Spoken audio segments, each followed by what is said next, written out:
Caesar, what's the deal? Ben was supposed to be here. Hey man, you know how Ben is with his busy schedule? We got blown off again. But don't worry, I got the next best thing. Mini Ben. Padres and Pints. Coming to you live.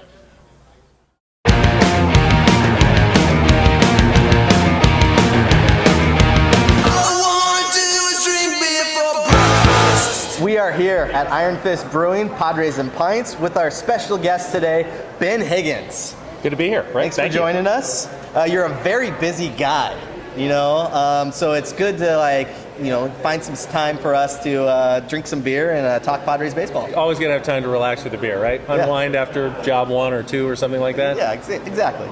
So, you were a viral video superstar. Tell me a little bit about that whole situation and what it was like being there. My YouTube moment, it was a little over 2 years ago. We had been sent to Tucson to cover the Aztecs at the NCAA Regional. They played Northern Colorado. It was the first game San Diego State had ever won in the NCAA tournament. And we're reporting outside on a pedestrian walkway after the game. It wasn't a street, it was a pedestrian walkway where students were walking back and forth. So we felt pretty safe setting up the lights and the camera and, big old me as a reporter. So we're on live, I believe it was the 7 o'clock news, 10 news at 7, broadcasting live back to San Diego. And I was trying to toss to our package on the game, sound with Coach Fisher and the players celebrating their first NCAA tournament win. Mm-hmm. And I get the call, you're on live, and Kimberly Hunt says, Ben Higgins live in Tucson. So I start talking, and I am going, for about 10, 15 seconds. And all of a sudden I see my cameraman, Jeff LaValle, kind of walk out to the side of the camera and put his hand up like, hold on, stop. And I'm thinking, okay, this happens before. It's some kids or some college kids are going to walk right through the shot. We're on live. And he says, just, that happens. Just go around. He's always kind of doing that. It's like, don't walk in our television shot. But he keeps kind of going and going. And I'm trying to be a pro. I am looking at the camera, and I'm just going to get to my package. And all of a sudden, he is now running right at me. And I'm going, whoa, now what's going on here? And I see his hand just duck right behind my head, and I hear this thump, and I turn and jump out of the way, and all of a sudden this SUV, which there was no SUV when we started, there was nothing there when we started going live, has backed into just this far away from running me over backwards. And so I jump out of the way. I have 2 seconds. I toss the package, and so we go to the rolled videotape. And the kid who was driving gets out, and it's full of media members. There was a shuttle back to the media hotel, and he's like, oh my God, sorry. I'm saying, get out of the way. It's because we're going to come back live in 30 seconds. Move the car. We're in the middle of a live shot. Get out of the way. So he moves on and then disappears. And, they're gone. And then I come back with everyone says that was the perfect line. It says, back live here in Tucson, but just barely. and Kimberly Hunt is in my ear, oh my God, are you okay? And it's that's all they wanted to talk about. So I didn't know that it was going to become a YouTube sensation, but within a couple of days it had over 1 million hits on YouTube, and I got interviewed by all the local Tucson papers, and TV stations called from around the country. And the funny thing is I was sitting in my hotel room the next morning just doing some work on the laptop, and I turned on GMA, Good Morning America, and all of a sudden I look on, I see, oh my goodness, I'm on Good Morning America. And then I'm walking the next day, and Conan O'Brien is doing a skit on me, and Jay Leno has me in the monologue, and I think it was on Tosh, and it's oh my God, this is just going everywhere. So, and it's never going away. It was on BuzzFeed again just a few days ago. This is never going to go away. It'll keep cropping up through the rest of my career, I'm certain.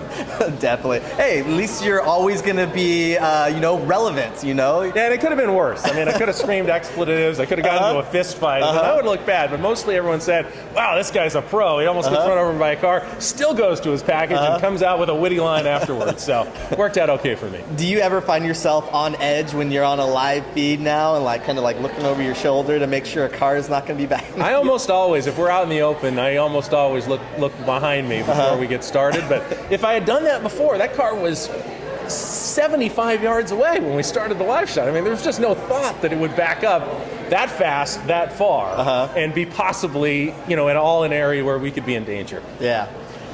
So as we discussed earlier, you're a very busy guy. If there's anybody who should take my job as the host of Padres and Pints, it should be you. No, thank you. No more jobs. So no more jobs for you, but let's talk about your jobs. You got work at Extra Sports 1360. You do the morning show with Chris Ello. You do 10 News. You're the sports director there. You know, you're a very busy guy. Let's talk about it. It is. My day starts. I get up before 5 a.m. To go down to the radio station. The show's on from 6 to 9 with Chris Ello, and we talk Padres and Chargers and whatever's going on in sports. And then after the show ends at 9, generally I have a little time to go home and either take a nap or usually, get on with the day, the business of the day for a couple of hours. And then I get back to the TV station right around 3, and I'm there for the rest of the night until the show ends at 11:30. And I get home about a little after midnight and unwind for a few minutes, and then I do it all over again. Sleep for about 3 hours and 45 minutes and do it again the next day. Oh, man, that's brutal. That is brutal. I don't know how you do it.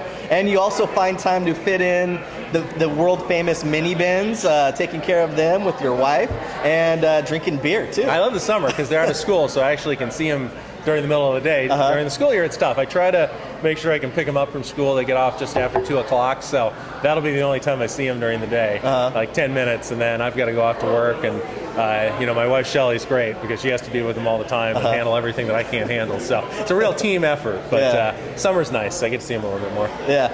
So you started at Extra in 1997, correct? Correct. You were with them for a while, and then all of a sudden, out of the blue, you got to host the Padres pregame and postgame show with a former former guest of this show, Craig Elston. Tell me what that was like. My good buddy 619 Sports, yeah. Craig and I go way back. He showed me the radio ropes when I was an intern at Extra Sports 690, and we kind of worked our way on the air together, hosting some weekend and fill-in shows, and all of a sudden in late 1999, found out that the Padres broadcasts were finally leaving KFMB, and they had been, growing up, I had always listened to Jerry and Ted and Bob Chandler on KFMB and Dave Campbell, and they were going to move over to 600 Kogo, which was owned by the same company as Extra Sports 690, and our boss came to us, I'll never forget it. Why is the boss calling us into the office? Never a good thing, right? Yeah. He said, we want you to host the Padres pre- and post-game show. We're going to expand it to an hour. It's never been done in baseball before. An hour pre and an hour post. And we want you guys to do it. So for 4 years, for every game, from the 2000 through the 2003 season, we did 1 hour before and after every game on the radio. And you guys survived those lean years? Yeah, it was tough because back in 1999, the idea was we're going to do the last 2 years at the Q, and then we're going to usher in the first 2 years at Petco Park, which was scheduled at the time to open in time for the 2002 season. But of course, Bruce Henderson came up and the lawsuits, and it got delayed, of course, until 2004. At which time we lost the rights and they went to another radio station, and we never got to do a pre or a post-game show. Oh, man. Well, Craig has finally gotten the opportunity to do so recently, but I never got a chance to do them from Petco Park. But by that time, I had joined Channel 10, and I got to cover the opening of Petco Park for them. So all's well that ends well. Yeah. Well, even during one of those seasons, you got to call play-by-play to a Padres spring training game with the legendary Jerry Coleman. It's like the highlight of my career still. I think I was 27 years old at the time.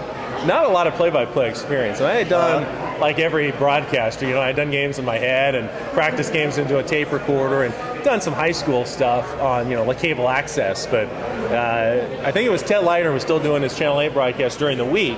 So he had to be back in San Diego, and they need someone to fill in during weekday games with Jerry. And they said, would you like to go and do a week? Yeah, definitely. Yeah, I'd love to go do a week. And I remember so clearly, I did 2 games in Peoria. I did a game at Mesa for the Cubs, and I did a game in Tempe against the Angels. 4 games. Jerry Coleman could not have been more accommodating, complimentary, gracious. I mean, it was incredible to get to work with a Hall of Famer. I'm still trying to get back to that point. It's like, boy, I peaked at 27, and now I'm going to be trying to get back there for the rest of my life. But, the seasons, the Padres weren't great those years. A lot of Bubba Trammell and Rondell White, and bullpens of Whisenant and Whiteside, and walk the first guy every time you'd come in, and never got close to 500 most of those years, but still, I love doing the Padres pre- and post-game show. Well, speaking of the Padres, the trade deadline was this past week. They acquired pitcher Ian Kennedy. We gave up Joe Thatcher, left-handed reliever, and then Matt Stites, bullpen guy in the minors. Tell me a little bit what you thought of that deal. I thought it was a great trade. I mean, I love Joe Thatcher. I mean, he's been with the Padres for a long time, and he's done his job. Yeah. He's a left-handed reliever. He gets left-handers out. You can't really ask more. But when you trade a guy who comes in and faces one batter every couple of days. For even if Ian Kennedy never goes back to that 21-4 form that he had a couple of years ago in Arizona, you get a number 3 or 4 starter for a left-handed one-out guy, a loogie, as they call him, a minor league prospect who's not one of the top echelon prospects in the organization, and a supplemental sandwich draft pick. You got to do that every single time. Yeah. Plus, there's the upside. If Ian Kennedy gets straightened out, if Darren Balsley works his magic on him, and he can turn into more of a 2 or even a fringe kind of 1 guy, then it's a huge win, especially since he's still controllable by the team for a couple more years. That's awesome. Yeah, definitely. So let's talk about. There's a story going around that your grandpa was a world-famous surgeon. He was. Why don't you tell us a little bit about that? That's probably part of my love for sport. I have a complete sports family, both sides. As on my mom's side, my grandfather was Dr. Robert Curlin of the Curlin-Jobe Clinic. Now, Frank Jobe is an immense figure in baseball. He was just honored at the Hall of Fame this summer for developing and performing the first Tommy John surgery on. Who did he perform the first Tommy John surgery? Oh, I don't know. It's lost to history. Yeah, whoever that was, it's lost to history. But my grandfather was part of the team that helped develop it. He didn't perform the surgery, but he was the partner of Dr. Jobe, and they serviced all of the Los Angeles sports teams. And growing up, my grandfather was the doctor for the Lakers and the LA Rams at the time. So we would be... I'd be visiting my grandparents, and even like on Christmas morning, it's NBA season, so Kareem Abdul-Jabbar might walk in and need a painkiller shot or something. Just all of these figures that would just be in and out of our lives. Chick Hearn got my love for broadcasting partly through the fact that my grandfather was such good friends with Chick Hearn. I got to get to know him and just loved his broadcast. Such a huge fan of him, and he just changed broadcasting completely. I mean, for basketball, but he was also friends with Vince Scully, and I just was kind of enamored with that whole lifestyle of being a broadcaster. So I think it kind of inspired me to get into the business that I'm in now. Interesting. So I hear there's a story about you and your grandparents and Buzzy Bavasi and the Padres spring training. I don't know if this is completely true, but it is lore in the family. My grandfather was very good friends with Buzzy Bavasi. Boy, could Buzzy tell some stories. He was a master storyteller with that gravelly, but he always said, "Young man." He would always call it "young man." So Buzzy was the greatest. But he was the original GM of the Padres, expansion year in 1969. The story goes, my grandmother is from Yuma, Arizona. Her whole family comes from Yuma. She grew up on a farm there. And Buzzy was trying to figure out where should the Padres hold their spring training. And my grandmother said, well, there's no teams in Yuma. How about you go to Yuma, Arizona? And Buzzy said, okay, sure. And they set up shop in Yuma and were there until 1994 when they moved to Peoria, where they've been for the last almost 20 years. So that's how the story goes. Whether it's true or not, I don't know, but it's definitely the family legend. That's cool. I'm not hungover, I'm just sick. Hi, my name is Brandon. I'm the head brewer and director of production at Iron Fist Brewing Company in Vista, California. We're open Wednesday through Sunday every week. Wednesday 4 to 8, Thursday, Friday 3 to 8, Saturday 12 to 6, and Sunday 12 to 5. We always have a food truck out front. Today we've got the Maine, what are they called? Taste of Maine. And they do like lobster rolls that are absolutely delicious. We do a lot of specialty beers that you can only get here at the brewery. A lot of specialty kegs where we'll take something that we make all the time and do something interesting to it. So I think right now we've got our Belgian Bière de Garde with mango juice in it. We also do one-off batches on a small system that we just recently acquired. So we've had a Belgian Pale with New Zealand hops. We had a Dunkelweizen. Right now we're working on a pumpkin pie beer, which should be pretty tasty. And we've got our third anniversary coming up in October. October 12th, we'll be celebrating that. So we'll have plenty of specialty beers, as well as our as of yet unannounced third anniversary beer. So stay tuned to find out what that is.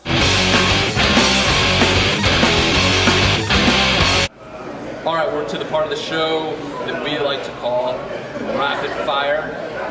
We're with Ben Higgins at Iron Fist Brewing. Question number 1. Ben, blue or brown? Brown. Question number 2. Your wife Shelly is a bit of a craft beer connoisseur. What would she do if you brought home strawberry-flavored Bartles and James wine coolers? I'd definitely be sleeping on the couch on that one. Yeah. But that won't happen.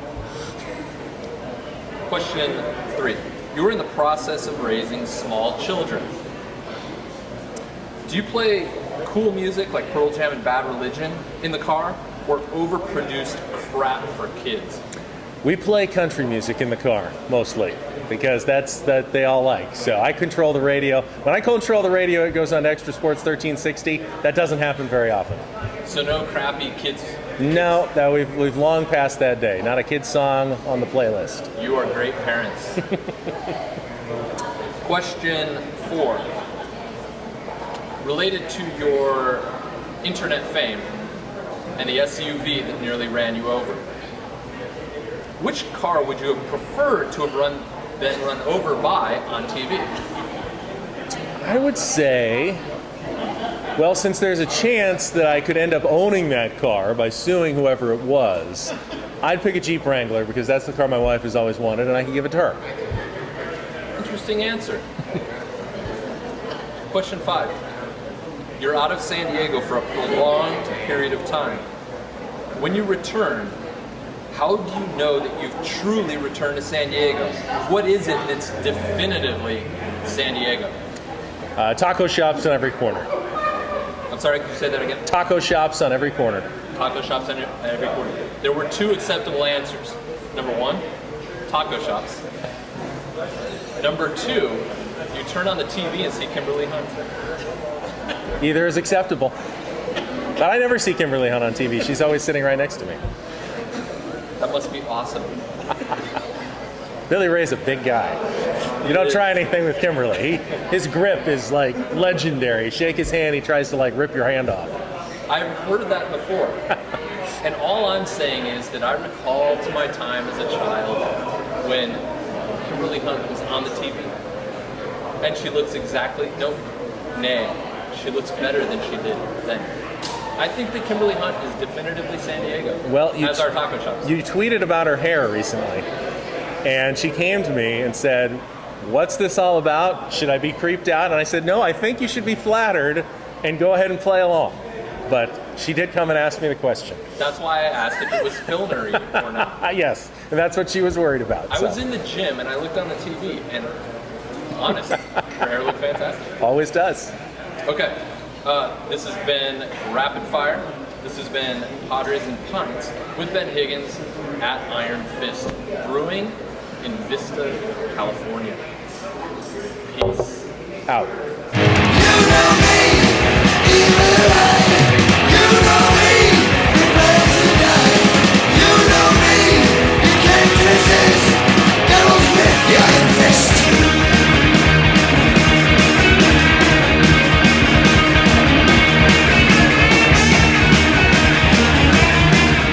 Okay, Ben, speaking of your grandpa, what if we lived in an alternate universe where Tommy John was not the first recipient of UCL replacement surgery?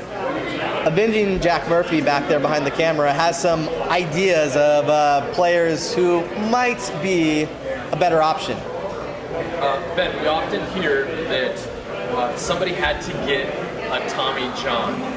Let me give you a few names to think about, and you have to decide which one would be better than Tommy John. A Tug McGraw. B, a Booth Bonzer. C, a Rusty Kuntz. D, a Razor Shines. E, a Dick Pole. Or F, a Three-Finger Brown. Which name could we live with as a replacement for Tommy John?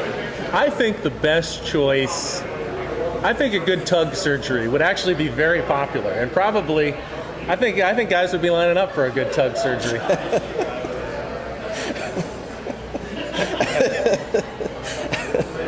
I think you're right. I also think you answered that very well. I didn't think you were going to go for a good tug. I think it would sound cool if somebody said, "Oh no, he had to get a Dick Pole," but he had to get a tug. Had to get a tug. Sounds good too. Had to get a tug. And if the first surgery was unsuccessful, Padres wouldn't have any pitchers left. So let's be thankful that Curlin Job was able to come up with that. The Padres they're in trouble, waiting for all these guys to come back, but at least they are coming back. So. Padres would have no pitchers at all if that was the case. Oh no, I gotta go back and get another tug.